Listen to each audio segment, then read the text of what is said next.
হচ্ছে রুল 9/1, 9/2।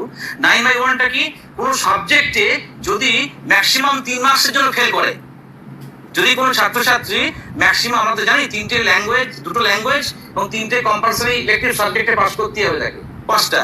যদি কোনো জায়গাতে সে ম্যাক্সিমাম 3 নাম্বার পর্যন্ত কম পেয়ে থাকে, ধরুন বাংলা বা ইংরাজি বা কোনো বিষয়ে 3 নাম্বার কম পেল, সেক্ষেত্রে যে সাবজেক্টে সব থেকে বেশি মার্কস পেয়েছে সেখান থেকে 3 মার্কস ডিডাক্ট করে তাকে ওই যেখানে ফেল করছে 3 মার্কস যোগ করে তাকে পাস করানো হয়। এটা হচ্ছে রুল, এটা কাউন্সিল রুলে করে, কিন্তু 9/1 রুল একে বলা হয়। আর 9/2 রুলটা কি, ধরুন মানে সে 3টে, প্রথমে 2টো ল্যাঙ্গুয়েজ থাকলো, আর 3টে থাকছে আপনার কম্পালসারি ইলেকটিভ সাবজেক্ট, আর একটা হচ্ছে অপশনাল ইলেকটিভ সাবজেক্ট।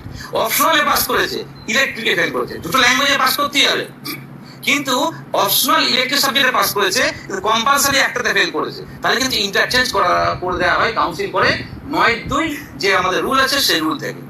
যদি এই যে 9/1, 9/2 আমরা করে দিচ্ছি, যদি কোনো ক্যান্ডিডেট বলে না আমি এই 3 নাম্বার নিয়ে পাস করতে চাইছি না, বা আমার ধরুন সে কেমিস্ট্রিতে ফেল করেছে, বায়োলজি পাস করেছে, বায়োলজি চলে গেল, সে তো ইঞ্জিনিয়ারিং করতে পারবে না, সে ইঞ্জিনিয়ারিং করার জন্য সে পরের বার পরীক্ষা দিতে যাচ্ছে, তারা কিন্তু সারেন্ডার করতে হবে তার মার্কশিট সার্টিফিকেটটা, তারা কিন্তু করতে পারে।